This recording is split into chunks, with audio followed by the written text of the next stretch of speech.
Hasta ahí la lectura de la palabra de nuestro Señor. Los acontecimientos de la última semana de vida de nuestro Señor Jesucristo son agotadores. Solamente de leerlo, de comentarlo día con día, nos resulta un poco agotador a nosotros, que solamente estudiamos estas porciones y las queremos imaginar como fueron en su época. Sin embargo, esta semana para el Señor Jesús fue bastante más que cansada, fue agotadora. Fue una semana que va a culminar con su vida terrenal, pero que va a ser coronada con su resurrección al final de este proceso. El proceso por el cual el Señor Jesucristo pasó durante esta semana es un proceso que ningún ser humano existente ni que vaya a existir pudiese soportar. No con la actitud que el Señor Jesucristo pudo soportar. Ni la película más realista puede reflejar el dolor y la angustia que el Señor experimentó cuando fue vituperado, insultado, golpeado, crucificado y muerto injustamente. No se puede uno imaginar ni tantito aquel sufrimiento. De todas maneras, nosotros hemos podido contemplar a un Señor Jesucristo que sus credenciales desde el Antiguo Testamento decían que Él era experimentado en quebranto, que Él era un hombre de dolores, varón de dolores, que era un hombre que sabía que iba a ir al matadero y que enmudeció y no abrió su boca. Tenemos nosotros, por cierto, que cuando el Señor Jesucristo entregó su vida, la entregó de una manera consciente, sin presión. No tenía a nadie que lo estuviera presionando. Incluso tuvo muchas oportunidades para librarse de este tipo de muerte. Sin embargo, Él voluntariamente, para cumplir con el calendario redentor de Dios, para seguir con esta idea de rescatar a aquellos por los cuales había de morir y a los cuales había escogido el Dios antes de la fundación del mundo, Él voluntariamente, haciéndose obediente, se hizo obediente hasta la muerte y muerte de cruz. Cuando nosotros que nos quedamos con la vida del Señor Jesús terminando allá en la cruz, y justo lo recordábamos el viernes cuando hablábamos de estas 7 últimas palabras, cualquier persona pudiese pensar, y algunos pensaron, que el asunto había terminado ahí. Y que incluso después de su muerte cualquier otra cosa pudo haber sido inventada por discípulos, apóstoles, seguidores de Cristo para inventar la divinidad de un Cristo que no existía. Sin embargo, nosotros cuando terminamos de ver la historia notamos a un Jesucristo completamente acabado, humanamente hablando destruido, crucificado en una cruz, que la muerte de cruz era semejante a más de mil muertes. Su cuerpo traspasado, su sangre derramada, la corona de espinas y después descendiendo de la cruz para ser sepultado en una cueva que, por cierto, era una cueva prestada, una tumba prestada. Humanamente hablando, nosotros no podemos imaginarnos que semejante situación hubiese traído salvación absolutamente para nadie. Pero sabemos en la teología del Antiguo Testamento y también en la teología del Nuevo Testamento y nuestra convicción, porque tenemos una certeza espiritual en el corazón, que como dice el apóstol Pablo, era absolutamente necesario que esto sucediera, para que nosotros tuviésemos redención, para que la salvación que nosotros tenemos ahora sea una salvación genuina, auténtica. Pero su muerte no es el fin. Con su muerte no termina el proceso de redención. Fue absolutamente necesario, pero si Cristo no hubiese resucitado, si Cristo después de toda aquella semana tan terrible y después de haber sido crucificado y comprobado su muerte y sepultado, si esto hubiese quedado allí, entonces no sería más que una historia de otro héroe histórico. Sin embargo, la historia no se quedó ahí. Después de 3 días, estando muerto, según la profecía, según él mismo había dicho, según lo que está escrito en la palabra, según el testimonio de muchas personas, según nos cuenta Pablo en 1 Corintios, Él resucitó. La tumba fue removida, la piedra fue quitada de su lugar y el Señor salió. El Señor salió resucitado, glorificado. El Señor salió con todo su esplendor para terminar la obra. El Señor salió todavía para enseñarle a sus discípulos la importancia que tenía que ver su resurrección. Cuando el Señor Jesucristo resucitó, no era necesario que la tumba fuese abierta, que la piedra fuese removida. En realidad, cuando la piedra fue removida, no fue para que el Señor saliera, porque el Señor podía traspasar la tierra. La piedra fue removida para testimonio de nosotros que creyéramos en la resurrección de Jesucristo, esa resurrección corporal. Esa resurrección que implicaba entonces haber salido de un lugar en donde nadie pudo salir. No solamente físicamente por la piedra, sino incluso físicamente porque estaba ya en una condición completamente de muerte. Así que el Señor sale y sale resucitado. En aquella mañana gloriosa, las mujeres corrieron al sepulcro y encontraron con que no estaba el Señor Jesucristo. Que el Señor Jesucristo no estaba más ahí. El Señor Jesucristo ya no estaba ahí, pero se acordaron de que Él había dicho que iba a resucitar. Llegaron entonces al lugar en donde estaban los apóstoles y les dijeron que el Señor había resucitado y no les creyeron. Pedro y Juan tienen que correr a la tumba para comprobar con sus propios ojos que esto era realidad, y el Señor Jesús no estuvo más en la tumba. Amados hermanos, el Señor no estuvo en ese tiempo en la tumba, pero ni hoy está. No podemos creer hoy de ninguna manera que ninguna persona históricamente hablando pueda decir ya encontramos el cuerpo de Jesús, porque no se encuentra el cuerpo de Jesús, porque Jesús resucitó. Porque Jesús salió de su tumba y fue a la presencia de su Padre. Cuando hablamos de esto, en el testimonio que tenemos, nosotros en el credo cuando recitamos decimos que ahora está sentado a la diestra de Dios Padre Todopoderoso y desde allí vendrá al fin del mundo. Tenemos la certeza, por lo que dice la Escritura, de que Jesucristo resucitó y fue a la presencia de su Padre. Ahora mismo intercede por nosotros allá, sentado a la diestra del Padre. Este maravilloso evento, que también tiene que ver con algo completamente ilógico para nosotros, con ese conocimiento suprarracional que tenemos nosotros de esto que solamente se adquiere a través de la fe. Nos acercamos a la resurrección esta mañana y hablábamos un poco de esto, pero ahora tenemos que completar la historia. Ahora tenemos que hablar completo de toda esa obra redentora, porque ciertamente el Señor Jesús padeció, ciertamente fue crucificado, ciertamente fue sepultado, ciertamente fue resucitado, pero lo que va a pasar después, no al siguiente día, pero sí 14 días después, va a ser la ascensión. El Señor Jesucristo, después de haber resucitado, va a permanecer 14 días con sus apóstoles. Les va a dar grandes enseñanzas. Les va a dar la comisión importante de ir y predicar el evangelio a todas las naciones, empezando desde Jerusalén, toda Judea, Samaria y hasta lo último de la tierra. Les tiene que decir que van a recibir poder cuando venga sobre ellos el Espíritu Santo de Dios. Tiene que decirles que no va a restaurar un reino terrenal, sino que el reino que va a instaurar es un reino espiritual en donde el Espíritu Santo les dirigirá como consolador y guía. El Señor va a estar con ellos. Tiene que estar con ellos para que también compruebe su resurrección cuando Tomás dudó. Para comprobar la resurrección, no solamente con Tomás, sino con los apóstoles, con las mujeres, con Jacobo, con 500 personas a la vez, con Pablo al final como un abortivo. El Señor Jesucristo va a permanecer en la tierra para mostrar su resurrección, para culminar la obra y para dejar tarea a todo el pueblo de Dios a partir de ese momento. Dice la Escritura, cuando nosotros dejamos de leer Lucas, y hemos de recordar que el Evangelio según San Lucas lo escribe Lucas, y que el libro de los Hechos también lo escribe Lucas. Y tenemos que saber que ambos documentos fueron dirigidos a este personaje de nombre Teófilo. Y van a narrar, Lucas va a narrar cronológicamente, o lo más cronológicamente posible, la obra del Señor Jesucristo desde su nacimiento hasta su ascensión, y luego en el libro de los Hechos va a narrar la época en donde el Espíritu Santo actuó a través de los apóstoles en la construcción de la iglesia que hoy tiene forma en nuestros tiempos, en una iglesia como esta. Pero nosotros vemos al Señor Jesús al final de Lucas en el capítulo 24, versos 50 y 51, y dice la Escritura, Lucas contándonos que el Señor Jesús sacó a los discípulos fuera hasta Betania y alzando sus manos los bendijo, dice la Escritura, y aconteció que bendiciéndolos se separó de ellos y fue llevado arriba al cielo. Pareciera ser que Lucas termina hablando de la ascensión ya sin detalle, solamente diciendo que los sacó hasta Betania, que los bendijo y que después se separa de ellos y se fue al cielo para estar con el Señor.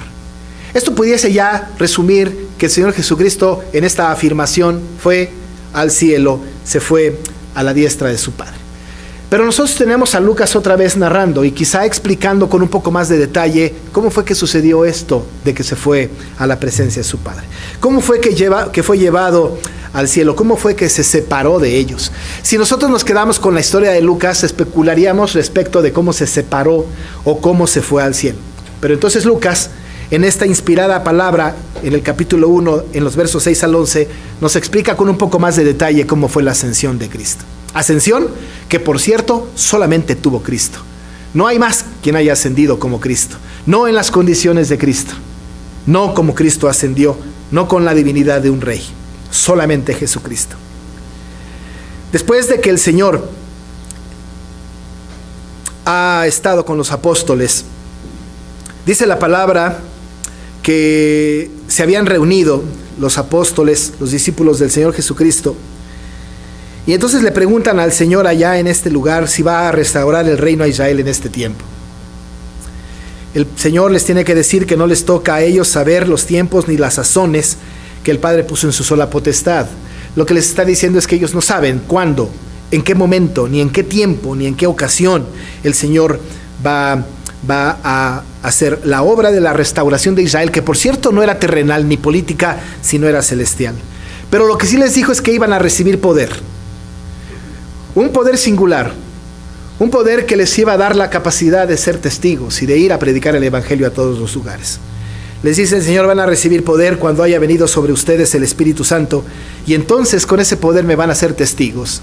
No líderes, no soldados, no guerreros, testigos. Dice: recibiréis poder cuando haya venido sobre vosotros el Espíritu Santo, y me seréis testigos en Jerusalén, en toda Judea, en Samaria y hasta lo último de la tierra. Ellos deben de ser testigos. Pero cuando dijo eso, entonces sucedió la ascensión. Y sobre este acto, de los versículos 9 al 11, hablaremos un poco más, porque lo que me interesa ahora es justamente dar una orientación respecto de la objetividad de la ascensión. El tema de la objetividad de la ascensión es importante porque hoy día yo he escuchado, y a lo largo de la historia se ha escuchado, de que se ha desprestigiado el tema de la ascensión.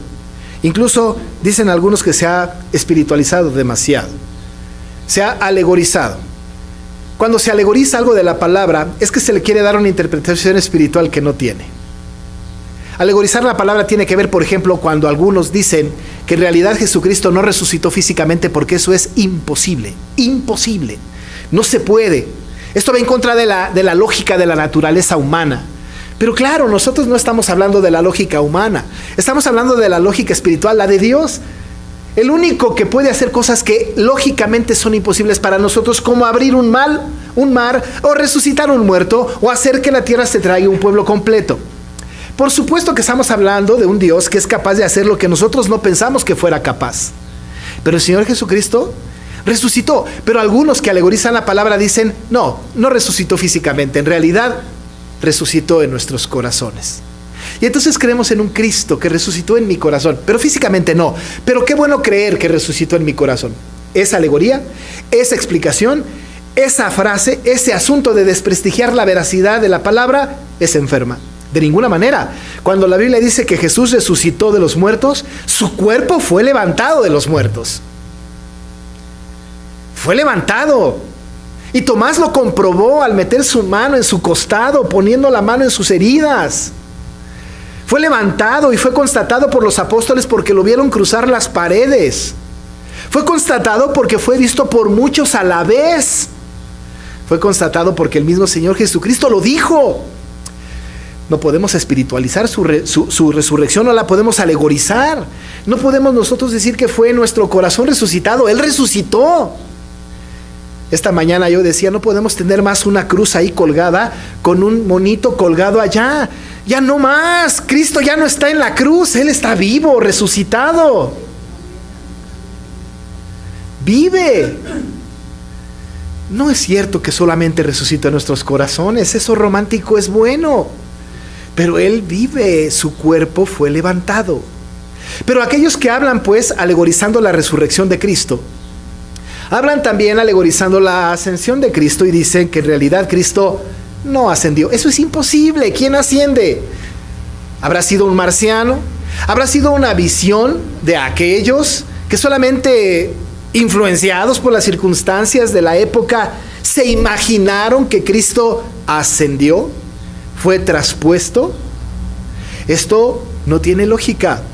Y amados hermanos, en verdad no tiene lógica. que Cristo haya ascendido no es lógico. Pero caramba, nosotros no estamos buscando lo lógico, estamos buscando la verdad histórica de algo que efectivamente sucedió. Y la objetividad de la ascensión, como Lucas, siendo médico, Lucas, siendo un hombre de ciencia, entiende que se puede alegorizar, porque se alegorizaba esta ascensión, se inventaban historias respecto de la ascensión. Por lo menos 5 veces hace referencia a que fueron testigos oculares los que estaban ahí viendo la ascensión. Quiero que venga al texto y que note las 5 veces, por lo menos, que Lucas emplea para hacer objetiva la ascensión.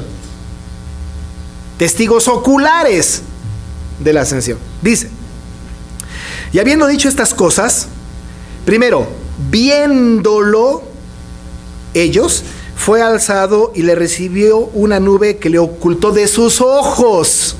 2. Y estando ellos con los ojos puestos, 3, en el cielo, entre tanto que él se iba, he aquí se pusieron junto a ellos 2 varones con vestiduras blancas, los cuales también les dijeron: varones galileos, ¿por qué estáis mirando al cielo? Este mismo Jesús que ha sido tomado de vosotros al cielo, así vendrá como le habéis visto ir al cielo. ¿Expresión caprichosa del doctor Lucas? No. Aseveración objetiva de la ascensión. Hubo testigos oculares. Lucas no estuvo ahí. Lucas no fue testigo ocular. Pero Lucas conoció a los apóstoles. Y uno a uno seguro le fueron contando, porque además es el único que lo cuenta.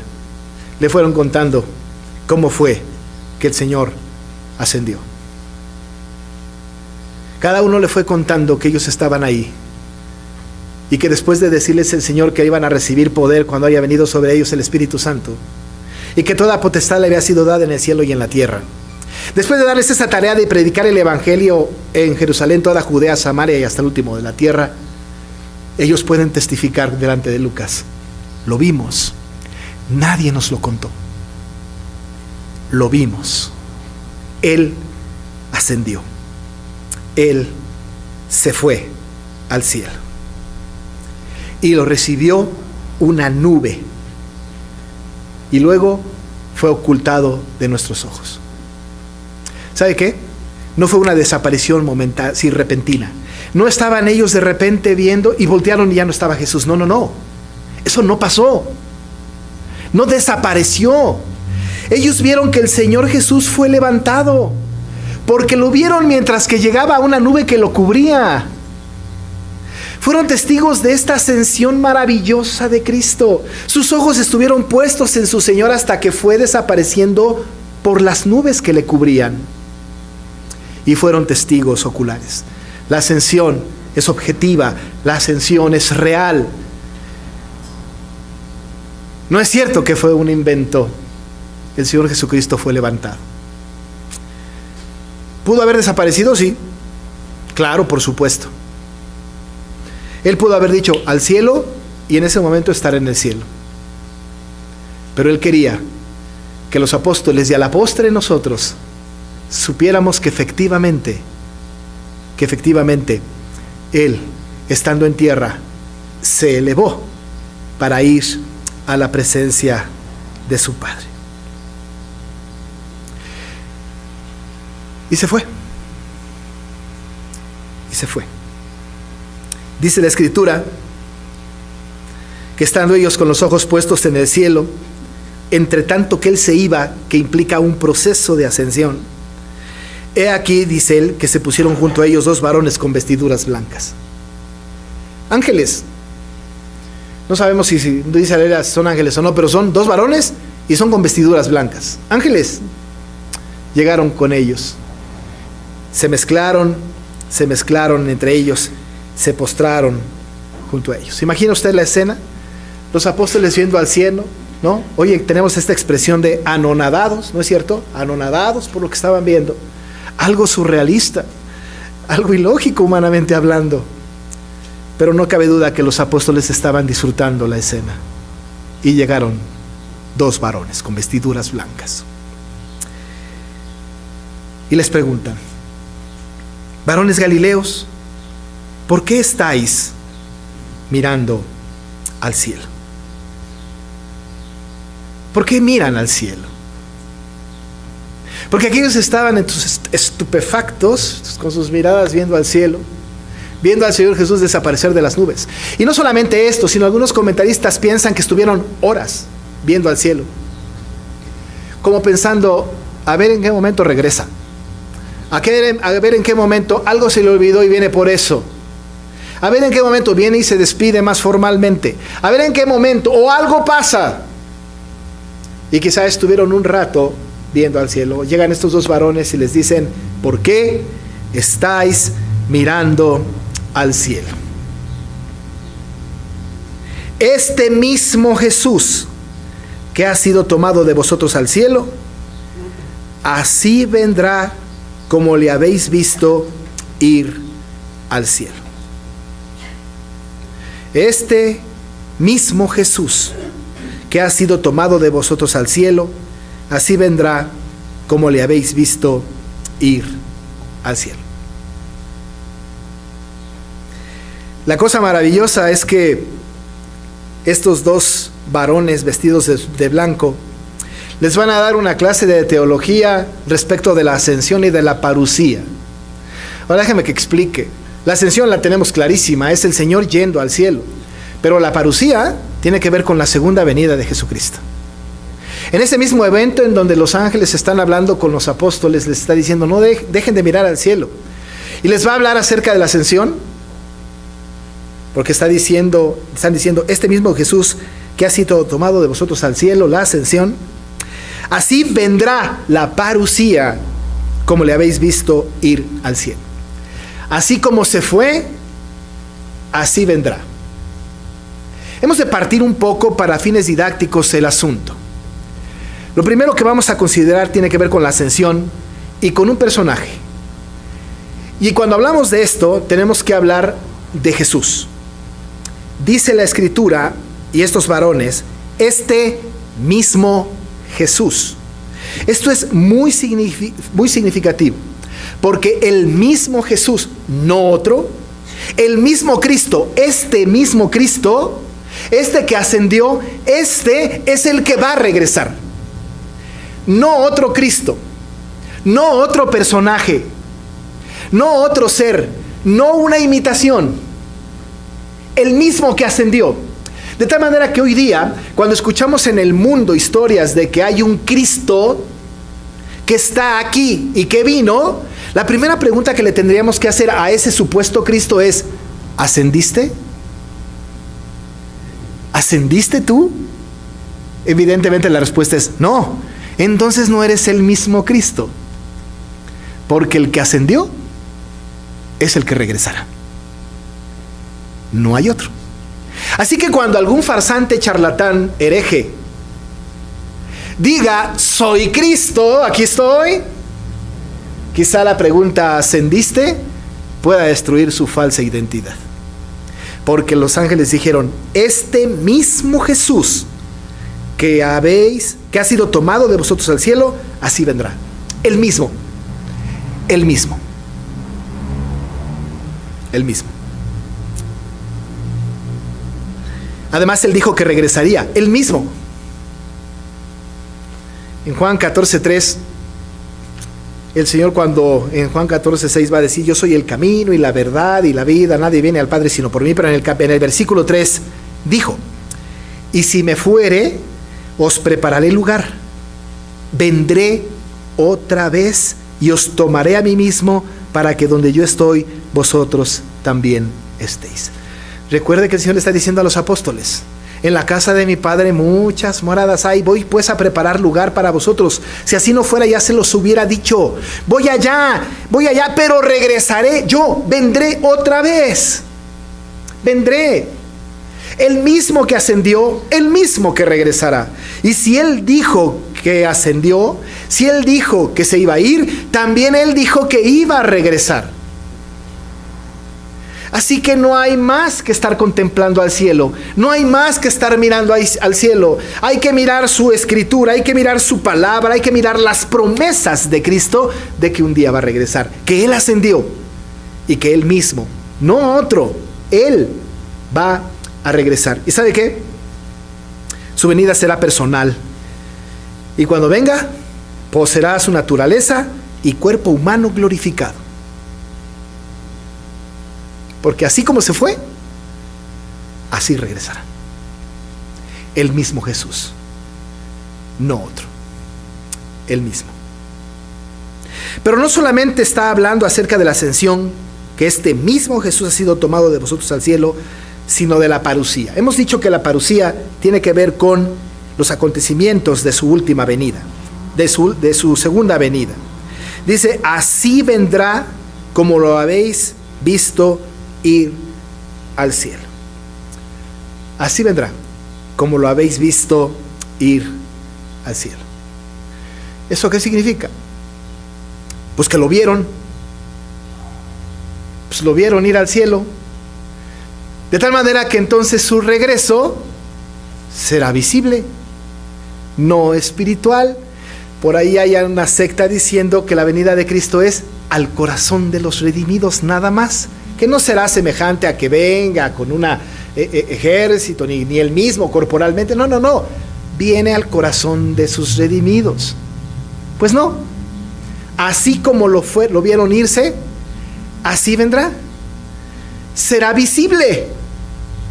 Su venida será gloriosa. Y lo vamos a ver. ¿Quién sabe si nosotros lo veamos? Si estamos muertos, los que van a disfrutar ese espectáculo maravilloso serán los que estén vivos en el Señor. Porque después de que el Señor venga, cuando Él venga, todo ojo le verá. Y luego nosotros, si estamos muertos, seremos los primeros en resucitar. Y luego los que queden serán transformados en un abrir y cerrar de ojos. Pero de que viene, viene. Y viene glorioso. Así como se fue, así regresará. Así vendrá como lo habéis visto ir al cielo. ¿Cuántas veces lo vimos ir al cielo? Una sola vez. Una sola vez. ¿Cuántas veces se fue al cielo? Una. ¿Cuántas veces regresará del cielo? Una. No dos. Una. La segunda venida de Cristo es singular en dos sentidos. Singular en primer lugar porque como esa ninguna. Y singular porque no es plural, porque es una sola vez. Así como lo vimos irse, así vendrá. Una vez ascendió, una vez regresará. Ciertamente, la similitud de la ascensión con la venida, con la parusía, no tiene que ver con el lugar. No tiene que ver con las personas específicas. No es cierto que Él va a volver al mismo monte con los mismos apóstoles. No es cierto. Él vendrá y todo ojo le verá. Y todo ojo no es todo el ojo del monte Los Olivos, es todo ojo del mundo. Creyentes y no creyentes. Creyentes o no creyentes. Algunos disfrutarán, nos gozaremos en su venida. Para otros será terrorífico, porque implicará la muerte eterna. Pero una vez ascendió, una vez regresará. Y lo vamos a ver. Dice el testimonio de Juan en Apocalipsis 1:7: he aquí viene con las nubes y todo ojo le verá. Todo ojo le verá. Una vez ascendió, una vez regresará. No tenemos que irnos con las ideas aquellas que pululan en nuestro tiempo de que el Señor viene por segunda vez, dos veces. Una, dicen aquellos, primero viene por sus santos y la otra viene con sus santos. Esto es una herejía. Eso no existe. Una vez ascendió, una vez regresará. Y cuando ese día maravilloso sea, nos iremos con Él para siempre. Cuando ese maravilloso sea, con voz de mando, con voz de arcángel, con trompeta de Dios, anunciará su venida y le vamos a ver.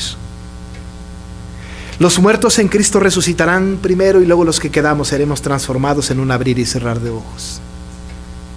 E iremos a la presencia soberana y maravillosa de nuestro Dios por siempre.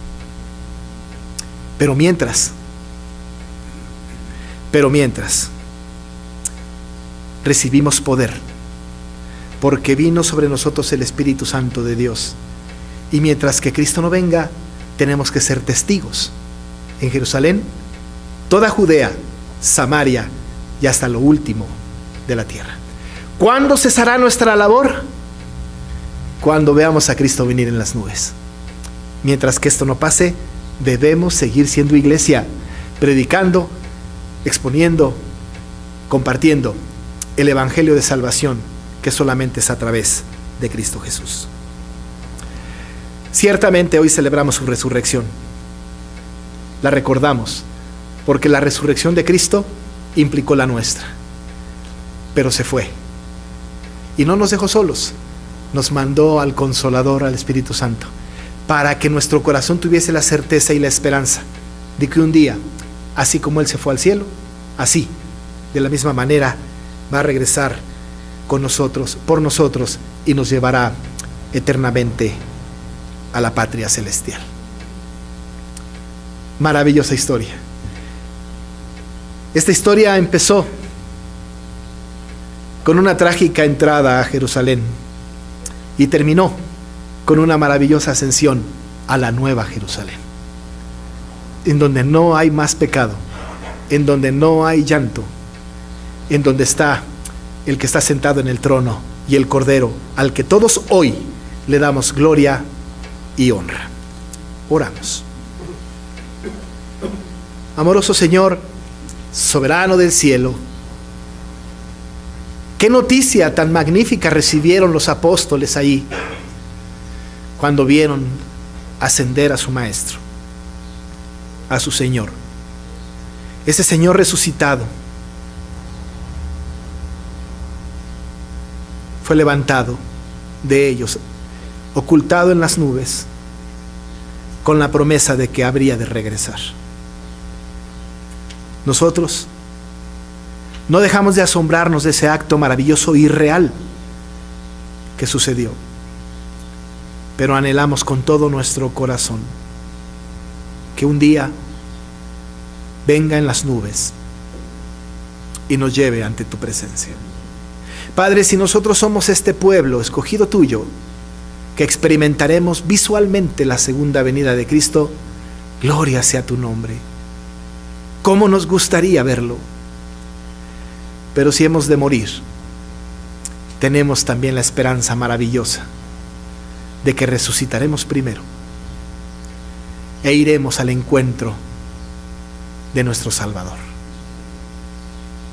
Gracias, Señor, porque esta semana hemos podido recorrer la historia de un Cristo humano que sufrió, que padeció, que se entregó voluntaria y vicariamente por nosotros, pero que resucitó y que está vivo y que ascendió al cielo y está sentado a la diestra de Dios Padre Todopoderoso, y sabemos que desde allí vendrá el fin del mundo a juzgar a los vivos y a los muertos.